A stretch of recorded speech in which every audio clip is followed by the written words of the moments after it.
감사합니다. 하나님이 큰 영광을 받으신 줄로 믿고 우리 찬양대원들에게 하나님이 큰 찬양의 축복, 삶 속에 임만을 축복을 넘치게 부어줄 것을 믿습니다. 이제 9월달 이제 지나가고 마지막 주일이네요. 본질 얘기를 좀 했는데 아직 본질에 대한 부분이 다뤄야 될 부분이 많은데 우선적으로 중요한 부분을 말씀드린 거거든요. 본질에 대한 부분은 항상 우리가 원칙, 정답, 원래 모습들을 알아야 되는데 자꾸 바뀌고 변질되니까 변질된 부분이 정상으로 생각하는 부분에 오차가 있거든요. 그래서 그런 부분을 다시 회복하고 아는 것이 중요하죠. 그래서 틀린 거를 보게 되고 고치게 되거든요.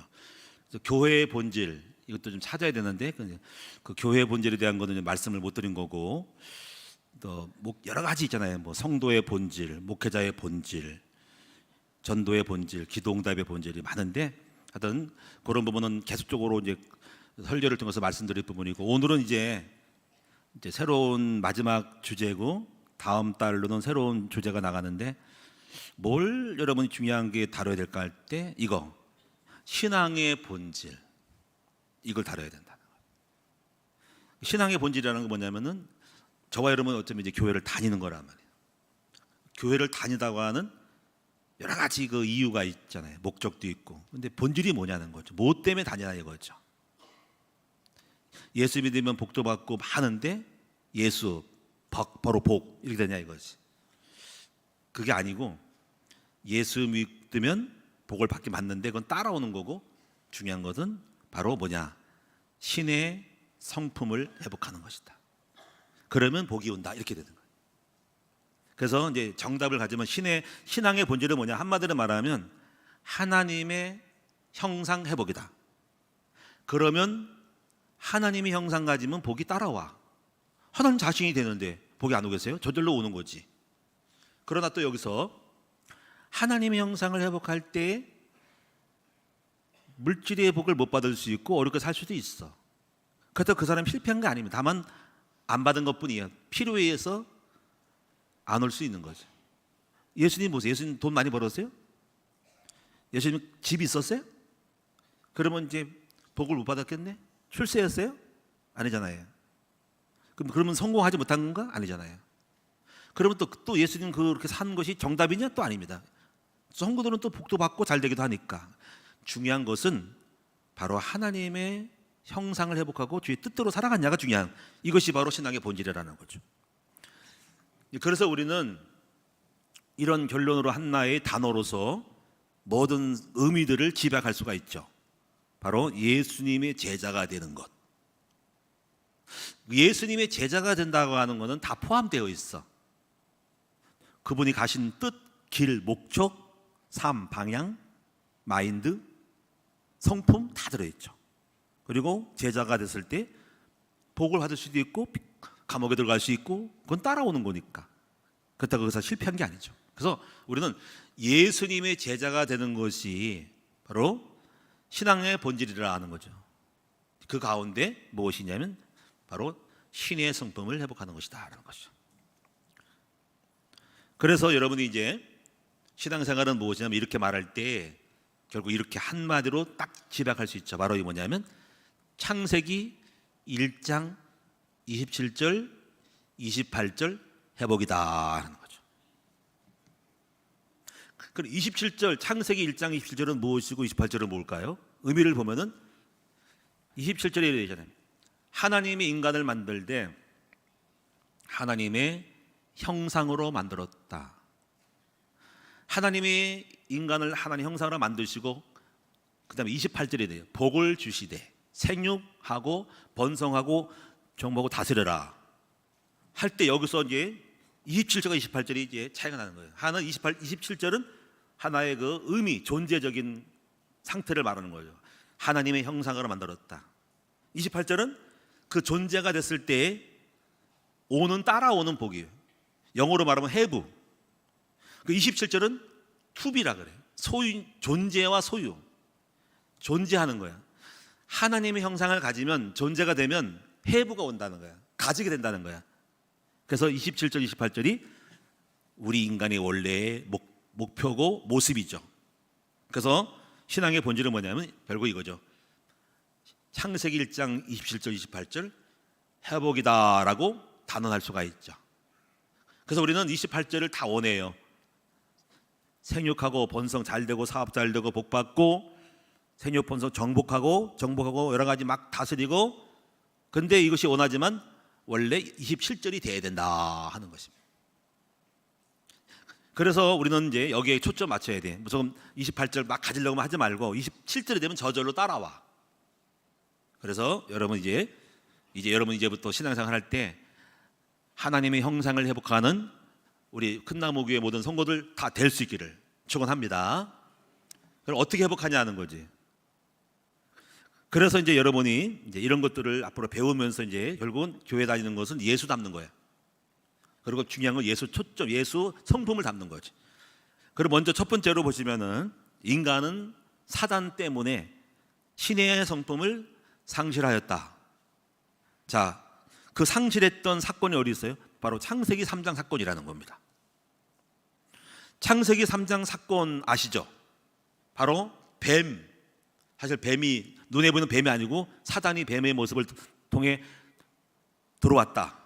에덴 동산에 불완전하지 않는 완전한 시작점, 창조하는 시작점에서 들어와서 아담과 하와를 미혹했다.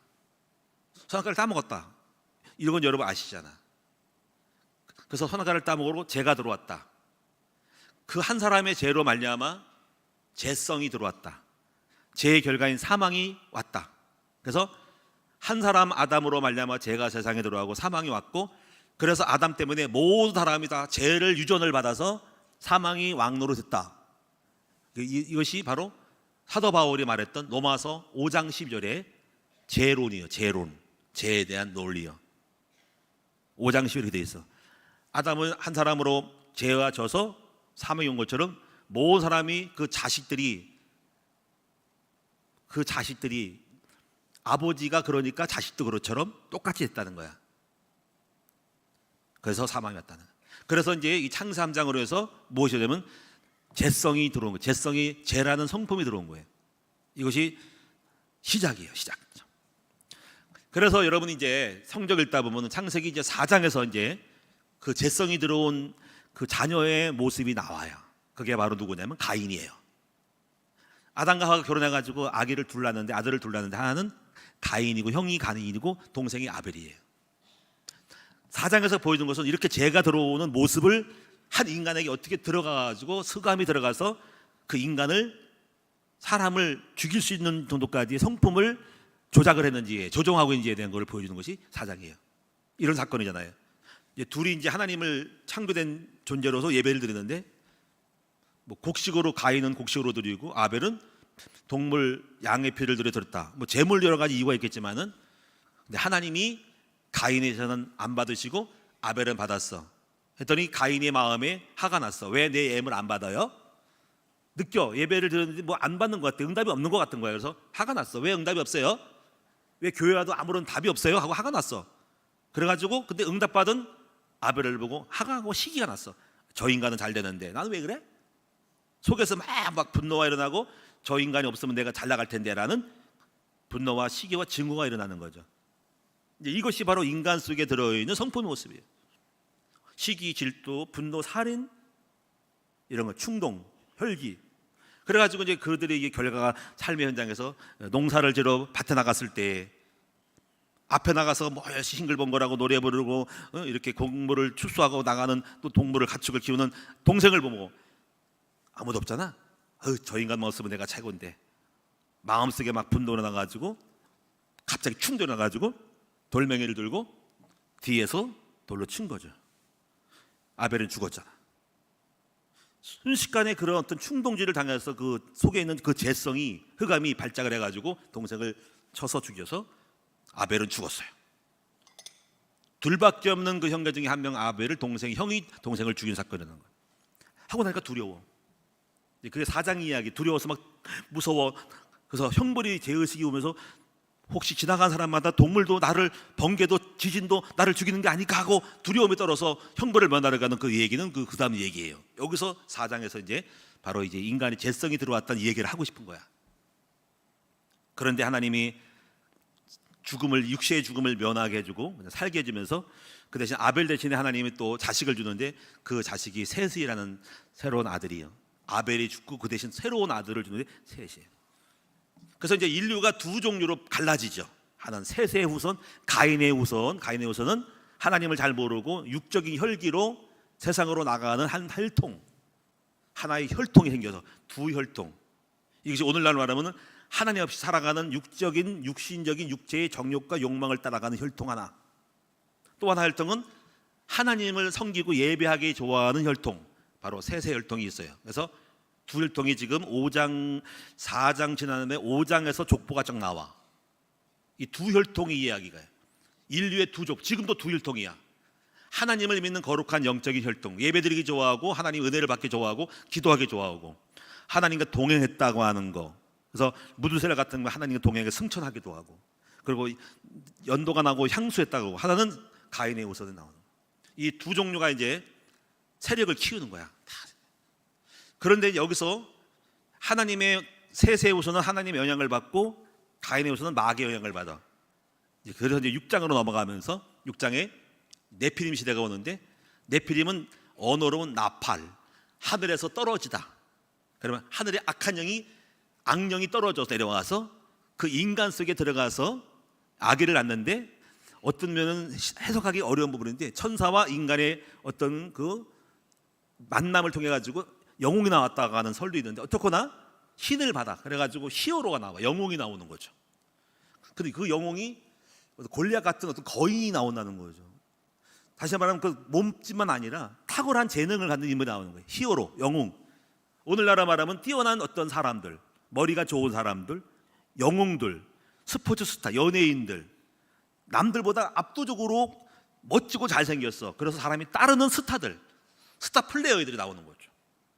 근데 문제는 그 영웅들이, 히어로가 탁월한 어떤 재능이 놓은 사람들이 선하면 좋은데, 하나님 모를 때 그 사람들의 영향을 받아서 그 무리들이, 전부 팬덤들이 악령의 영을 받는 거예요.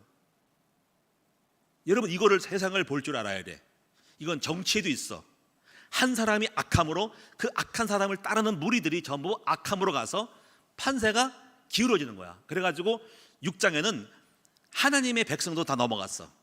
이렇게 말하잖아. 하나님의 아들들이 사람의 딸들을 보고, 사람의 딸들이 하나님이 없는 사람들이 미인이고 예쁘고 멋지니까 그 미인계 넘어가서 하나님 거룩한 백성이 다 넘어가서 세상에, 여기 하나님 없이 좋으니까 세상을 따라가 좋다는 거야. 넘어가가지고 다 뭐가 되냐면 육의 사람이 된 거야. 그래가지고 육적으로 하나님 없이 살아가는 죄와 혈기와 음란과 꽉 차니까, 이런 것이 이제 하나의 그 세상이 딱 그렇게 결과에 오니까 하나님 딱 봤을 때, 하늘에서 봤을 때, 야, 가관도 아니네, 다 넘어갔네. 다시 말하면 오늘 예수 믿는 사람이 다 세상 사람에 넘어가가지고 예수 믿는 남자가 세상 여자한테 넘어가서 신앙 다 팔아먹고 가는 거고, 또 마찬가지로 예수 믿는 여자가 신앙 없는 남자가 너무 멋지고 좋아서 예수 안 믿고 팔아넘기고 넘어가는 쪽, 다 그래서 판도가 하나님 없는 쪽으로 기울어진 거야. 그리고 쓰레기가 됐어. 죄악이 간영했다는 거야. 그래서 하나님 볼 때 이걸 어떻게 고쳐 써야 되나? 어떤 것도 있잖아요. 고칠 거 없으면 그러잖아. 폐기하잖아, 그렇지? 고치면은 뭐 못질도 해서 뭐 망치해가지고 못도 박으면 고쳐 쓰는데, 농장도 고쳐 써. 우리 지금 고쳐 쓰는 게 있어. 지금 우리 사무 3층에 고쳐 썼어. 근데 못 고치겠어. 자꾸 빠져서 못이 서랍에 덜컹 거. 이건 뭐 그냥 쓰레기, 폐기물 처리해 보내는 거지. 딱지 붙여가지고.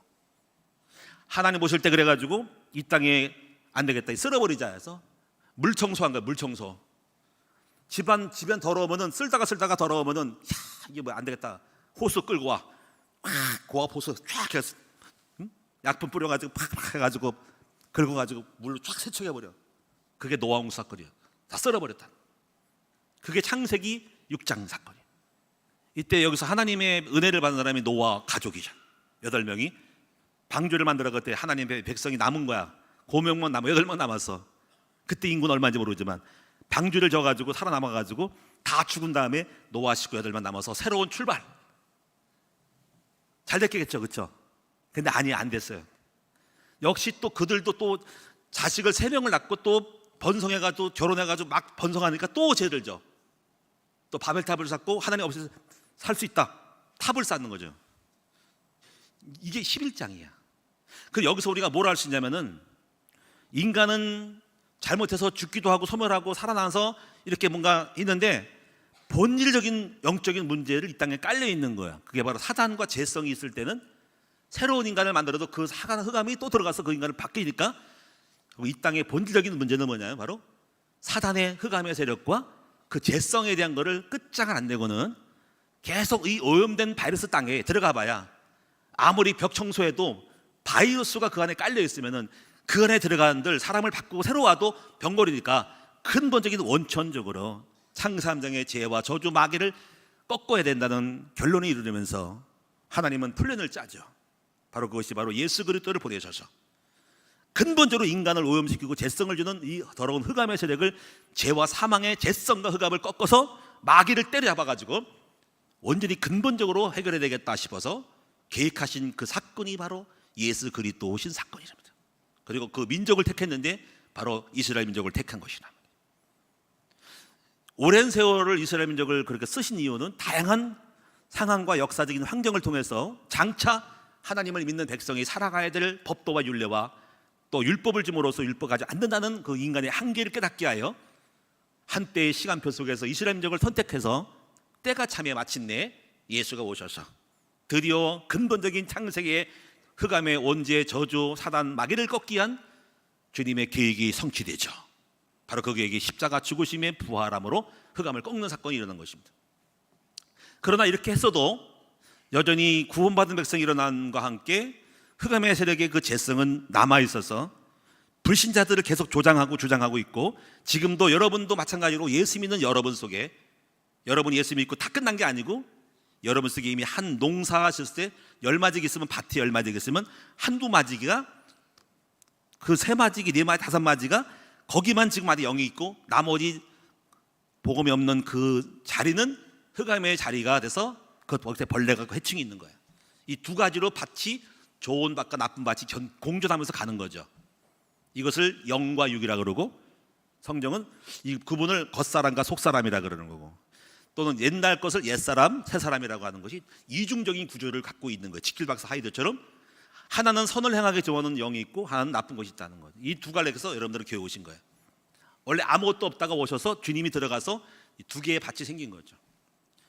여러분에게 남은 것은 이제부터 여러분 안에 있는 거룩한 생명을 예수 신의 성품으로 꽉꽉 가득 차게 풀하게 채워야 하는 거죠.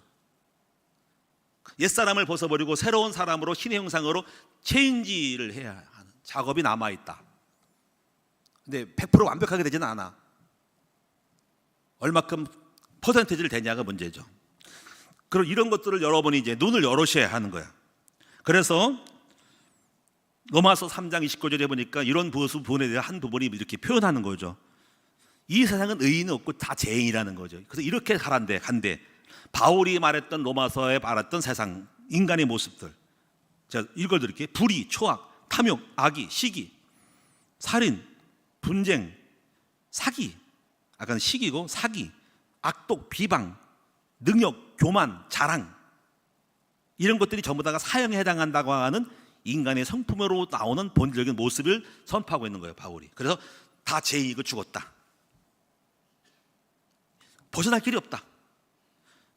그 다음에 이제 예수 그리스도 때문에 이걸 해결했다고 이렇게 말하는 거예요. 그게 로마서 5장이. 그런데 또 보시면은 이런 부분 속에서 이런 상태 속에서 이 근본적인 문제를 해결하지 않은 채로 인간은 노력을 해요. 이걸 또 알아요. 이건 잘못된 거라고 성각을 알고 수많은 도덕적인 교육을 하고 종교와 사상이 나온 거고 학교가 세운 거예요. 그래서 이렇게 해서 이걸 성각을 가르치긴 하지만은 중요한 거는 조금 도덕적인 모습을 갖춰도 영적으로 이렇게 찌들어 버리거나 영적으로 있는 거는 고칠 수가 없어요. 그래서 수많은 학교가 나왔어요. 유명한 좋은 학교를 많이 만들어서 인간 교육을 하기 위하여 인간을 계몽한다고 하는 많은 그 노력을 했으나 결과적으로는 아주 성적은 좋지 않아. 지금 학교가 엄청 많잖아요, 좋은 학교. 근데 지금 결과적으로 이 땅에 살인은 계속 일어나고 마약이 일어나고 거기다가 또 고등교육을 받은 사람 속에서 엄청나게 일어나는 걸 봤을 때 과연 이 세상의 교육은 완전히 우리가 맡길 만한 인간의 문제를 해결할 만한 교육인가 할 때는 우리는 고개를 저을 수밖에 없다. 특히 세상 교육에서 가르치는 하나님 없는 신앙은 특히 대표된 것이 바로 진화론, 인본주의 교육인데, 이 진화론 한마디로 하면 인간을 짐승처럼 취급하는 거예요. 진화가 뭡니까? 끊임없는 발달한다는 거지. 태아하는 쓰지 못하는 쓸모없는 거는 꼬리 같은 거 잘라지고, 무능한 거는 잘라지고, 좋은 것만 강하게 돼서 강한 것이 약한 거를 잡아먹는 거예요. 이게 약육강식이라 그래. 약육강식. 정글이죠. 짐승의 법칙이죠. 상위 포식자가 약자를 잡아먹는 구조 속에 있는 거죠. 이렇게 진화론을 가르치니까 인간 전부 짐승 만들어서 살인과 가지고 있는 자가 압제하고 권력자와 시민자가 남을 탈취하고 빼앗는 것은 당연한 인간의 삶의 논리로 공부를 하니 이 사회는 초토화되고 있는 거예요. 인간과 인간의 삶은 없는 거고, 우리 승자 독식, 뺏고 죽이고 내가 가지고 승리하는 것이, 이것이 바로 인간의 법칙이라고 하는 거죠. 여기에 비참함 있고 눈물 있고 아랑곳 없어요. 나만 잘 되면 돼. 강한 자는 강한 나라는 약한 나라를 잡아먹고 침략하도 좋은 거야. 이것이 논리야. 그래서 지금도 그 이 시대에 지금 21세기에 전쟁이 일어나는 거예요. 강한 무기를 갖고 있는 자가 약한 자를 공격하는 거죠. 여차면 넘보는 거죠. 우리 힘이 있으니까. 그들이 죽든 말든 간에. 이러한 논리 속에서 역사는 진행되고 있다. 그리고 수많은 악인들이 일어났다. 영웅이라고 하는 모든 그 사회 속에서 우리는 그들은 영웅이지만 우리가 볼 때는 악인이다. 제가 말씀드렸잖아요. 나폴레옹이 악인이다. 징기스칸이 악인이다. 왜 악인이냐? 왜 쓸데없이 돌아다녀가지고 그 당시에 4천만 명이 죽었대. 정복전쟁으로요. 얼마나 많은 가정이 파괴됐고 사람이 죽었고 유린당했고, 응? 많은 분야들이 유격을 당했고 가정을 파괴하고 인간을 말살했냐 이거. 이것이 악인이지 무슨 영웅이냐 이거야. 전쟁을 일으키는 모든 그 인간들은 이 시대의 네피림이지 뭐야. 그리고 그걸 따라가는 무리들은 문제가 있는 거죠. 그래서 이런 것들을 여러분이 바로 보면서 이 땅에 전쟁이 끝나야 되는데, UN 평화 현장에 칼을 쳐서 보습을 만들고 연장을 만들어야 되는데, 이 땅에 이 인간의 탐욕으로 인해 가지고 크게는 국가의 전쟁, 작게는 기업 간의 애면의 합병과 사활을 거는 생명적인 싸움 속에서 눈물 피 흘리고 싸워도 괜찮다고 하는 진화론적인 사건 속에서 남을 사기를 쳐가지고 자기만 밥 먹고 잘 살겠다고 하는 이 논리 속에서 지금도 신음하고 있고 슬퍼하고 애통하고 그들이 흘린 피가 이 땅에 있다는 거죠. 디모데후서 3장 1절에 보자면 말세가 가고 더 나빠져서 말세 사람은 돈을 사랑하고 돈밖에 몰라. 자기를 사랑하고, 자기를 사랑하려니까 돈이 많아야 되거든. 돈만 있으면 좋은 차 살 수 있고 권력 얻을 수 있고 사람도 얻을 수 있고 종도 부릴 수 있고 돈을 좋아해. 그리고 돈이 있고 자기를 사랑할 때 교만해져. 또 그러면 잘 나갔어, 내가 좋아, 이렇게 멋져. 교만해져, 높아져, 남을 우습게 알고. 그리고 무정해, 정남이가 없어, 정이 없어, 잔인해. 자기를 위해서는 죽이든 말든 눈물 흘리든 말든 뜯어먹고, 가난한 사람들은 나락에 빠뜨리고 감옥에 집어넣고 뺏어가지고, 고리대금업자들 다 해가지고 탈취하고 죽든 말든, 부동산 옛날 깡패들 막 협잡들, 기업 협잡들 다 해가지고 죽이든 말든 다 사기쳐서 뻗어먹고, 조폭 끼고 정치인들, 조폭 끼고 경제인들 싸납고 조급하고 쾌락적이고, 좀만 또 가지고 있으면 또 쾌락을 즐기며 살아가는 이 시대의 모습들은 창세기 3장의 절정이고 흑암의 역사는 이 시대라는 거죠. 오늘날의 학교 교육은 창세기 3장의 죄성 문제를 해결하기가 어렵다. 도덕적인 것은 조금 기여했으나 그거 가지고는 인간의 정신적인 흑암의 세력을 이길 수는 없다. 오늘날의 학교 교육은 인간의 그 진화론 교육을 통해 인간의 자랑과 교만을 부추기고 성적순으로 인간을 숫자를 세고, 출세하면 지혜로운 사람이고 무능하면 바보가 되는 세대. 오늘날의 학교 교육은 세상의 이 땅의 문제를 해결하는 답이 아니다. 이제 교회가 해결해야 되고, 우리 큰나무 학교에서 이 참된 하나님의 사람을 만드는, 줄석이 아닌 약육강식이 아닌 모든 사람을 사랑하고 행복하게 해주는 예수님의 형상을 가진 회복된 인간을 만들어 놓은 교육을 우리는 해야 된다. 두 번째로 넘어가서 이제 그래서 신의 성품을 회복하기 위해서 오신 분이 바로 예수님이다.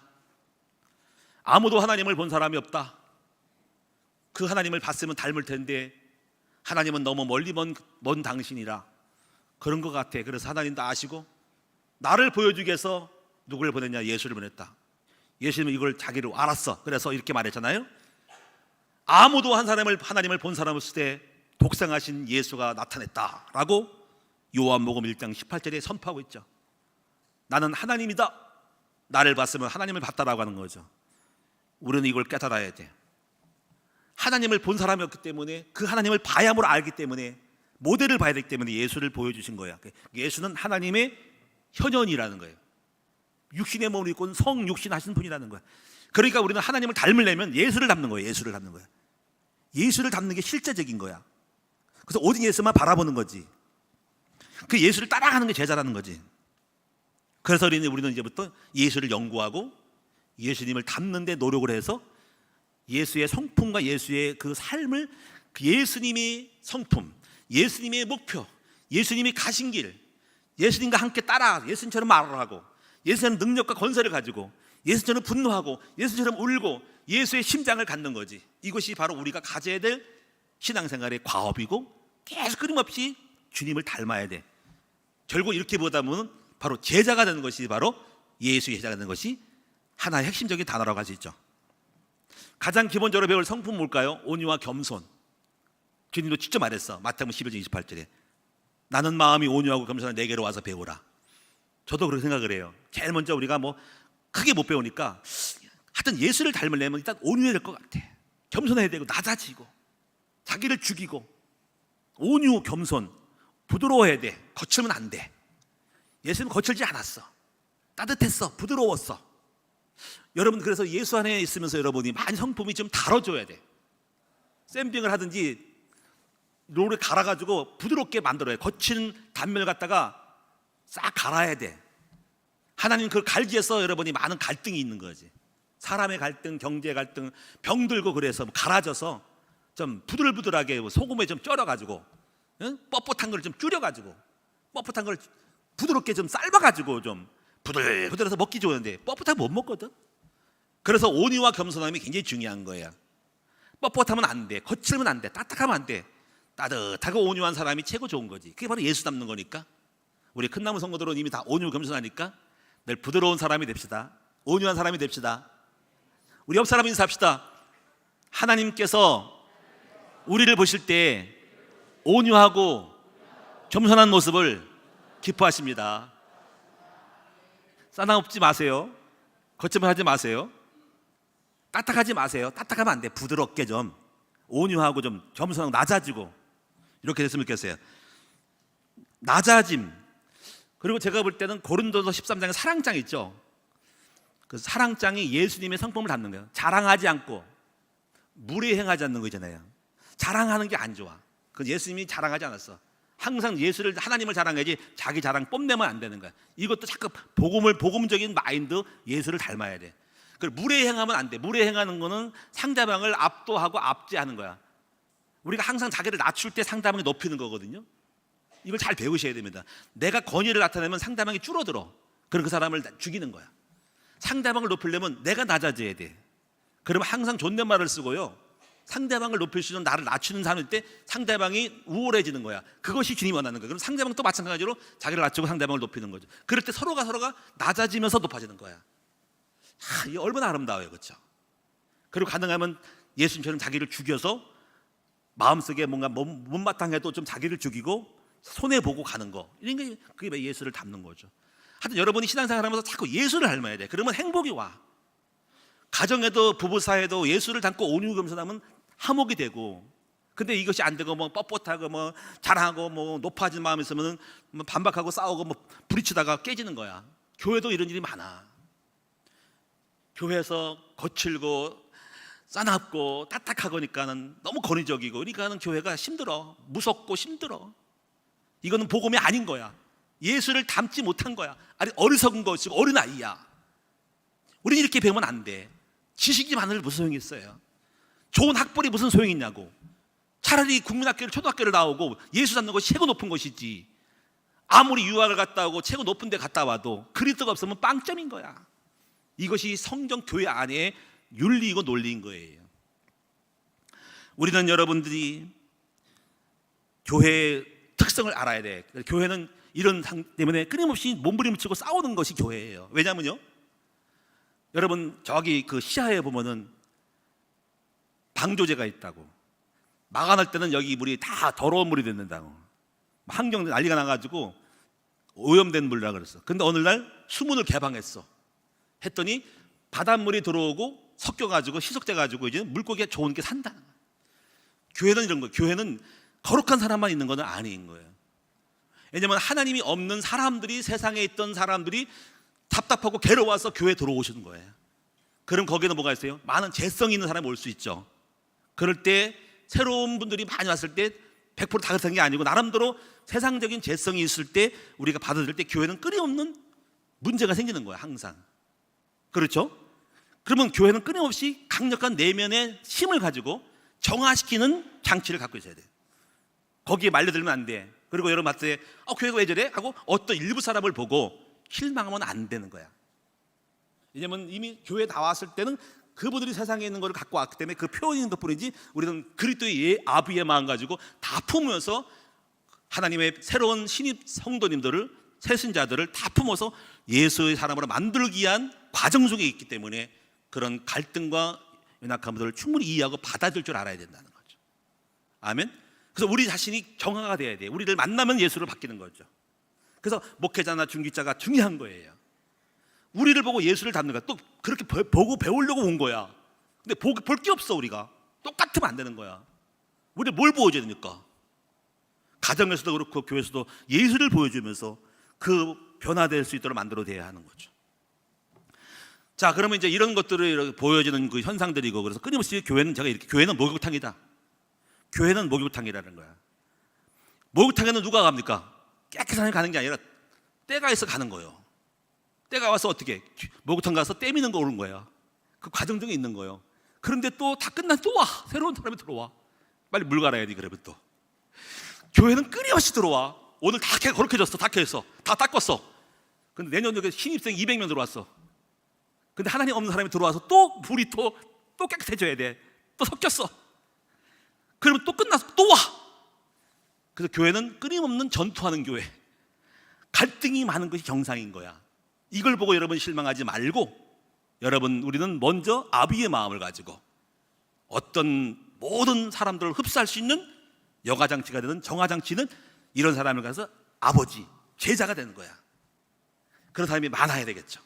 오늘 여러분 예수 성품을 닮은 제자가 되셔서 저와 여러분 속에 주변에 수많은 사람을 품고 섬길 수 있는 능력 있는 주님의 전도자로 예수님처럼 되어지기를 축원합니다. 그러면 이제 결론적으로 이제 오늘 읽어드린 본문 속에서 신의 성품을 되기 위한 8가지 단계에 대해서 이해할 필요가 있어요. 이건 왜 그러냐면은 우리 갑자기 목사님 헌혈이 좀 된다는 거 이러면 버거로워. 그리고 감당이 안 돼. 그래서 얼마나 자세하게 단계를 말하는지 몰라요. 여러분 높은 데 올라가면 계단 타고 올라가야 돼. 100계단, 500계단. 그러면 올라갈 수 있어. 한 계단씩 올라가면. 그렇죠? 갑자기 뛰어오지 못해. 우리가 무슨 슈퍼맨도 아니고. 그래서 성경에는 8단계로 이 단계적인 코스를 만들었다고. 이거 하나하나 여러분이 시간이 걸리도록 가는 거지. 이제 그걸 이해를 먼저 해야 될 것 같아요. 8개를 한번 이해해 봅시다. 먼저 여러분도 이걸 다 외우셔. 외우시면서 이제 돼야 되니까 먼저 기본적으로 알아놔야 돼. 한번 따라합니다. 믿음의 덕을, 덕의 지식을, 지식의 절제를, 절제의 인내를, 인내의 경건을, 경건의 형제우애를, 형제우애의 사랑을 더하라. 자, 믿음, 덕, 지식, 절제, 인내. 그러면 좀 멋있어져. 경건, 경건하지만 형제가 좋아져. 우애가죠. 형제 우애. 그거보다 더 사랑. 이거는 왼수도 사랑해야 돼. 마음에 안 들어 사랑하는 자리까지 가면 이때서야 굉장히 훌륭한 사람이 나와. 손양원 목사님이 자기 아들을 죽인 왼수를 아들 삼았잖아. 이 사랑이 원전. 이게 완성된 사람이. 이런 사람이 어디 있어 세상에. 있다니까. 원수를 사랑하는 거야. 사랑할 수 없는 사람은 사랑하는 자리까지 가는 것이 기독교의 힘이란 거지. 사랑의 원자탄. 그럼 여러분, 이제 믿음이라는 것은 우선 가장 기본적인 단계는 뭐냐면 우선 이런 거야. 어렵게 생각하지 마시고 일단 신뢰. 교회를 처음에 발을 이고 무조건 믿음을 가져야 돼. 의심하지 말어. 일단은 목사님의 말씀을 100% 아멘으로 받는 자세가 중요한 거야. 속에서 뭐 꼬너 이렇게 맞나 안 맞나, 교회가 혹시 신천지 아닌가? 이런 사람은 공부를 못해. 공부 잘하는 사람은 신뢰, 수용성이 좋아야 돼. 수용성은 무조건 아멘이지. 이런 사람은 흡수가 빨라. 그래서 믿음이라는 것은 일단 기본적인 단위로 뭐든지 의심하지 말고 잘 받는 그런 신뢰를 갖는 쪽이 첫 번째 시작입니다. 오늘 여러분 그렇게 생각하시죠? 근데 어떤 분은 안 그렇다니까. 여러분 말고 다른 동네가 그렇다니까. 의심을 해. 저게 성경적인가 맞는가, 혹시 목사가 거짓말 아닌가, 이렇게 생각하는 거야. 그리고 안 받아. 그래서 말씀을 튕겨나가. 이게 밭이 더러운 거야, 쉽게 말하면. 예수님 앞에 그랬어요. 밭이 길가밭, 이렇게 말한 그런 길가밭, 까시던 뿔, 돌멩이가 있는 거야. 그래서 밭이 문제라니까. 그러면 이제 믿음이 되면 그다음에 뭡니까? 믿음의 덕이 뭐냐면, 덕은 겉에 보기 좋은 거야. 여러분, 학생이 공부를 열심히 다녀. 아침에 오라는 시간에 제대로 가고 또 끝난 시간도 확실하게 선생님 말씀 잘 듣고 예수 복습 잘하면 애가 덕이 있는 거야. 모든 잠속 잘해. 우리 드보라가 요즘 잘해요. 덕이 있어. 애가 보니까 지금도 학원 가서 또 수능 준비하더라고. 아침 8시 가서 밤늦게 오고 시간만 나면 또 가네. 또 갔어. 등원하는 걸 다 간 곳 문자에 뜨거든요. 와, 대단한데? 하여튼 너 왜 안 갔어? 뭐 하고 있어? 잠자고 있어? 뭐 게임하고 있어? 이런 소리 한 것도 없어. 그래, 이 정도 하여튼 간에 결과는 어떨지 몰라도 일단은 잘 나가고 잘 보여지는 것이 뭐냐면 덕인 거야. 덕. 여러분도 예배 생활 잘하면 덕이 있는 거야. 꼬박꼬박 주일 예배 잘 드려, 수요 예배 잘 드려, 금요 예배 찬사함석결에 새벽 예배 잘하고 또 목사님이 또 오라면 잘 오고 또 훈련 받으러 훈련 받고, 이게 덕이야. 근데 빼지면이래 안 나와. 덕이 없는 거야. 선생님이 하라는 공부도 안 하고 딴짓하고 있는 거야. 왜 안 왔어? 숙제를 안 써? 덕이 없는 거야. 오늘 여러분이 덕이 있기를 바랍니다. 이미 여러분 덕이 다 있으셔요. 아멘. 그럼 그 다음에 뭐가 올까? 지식이 생겨.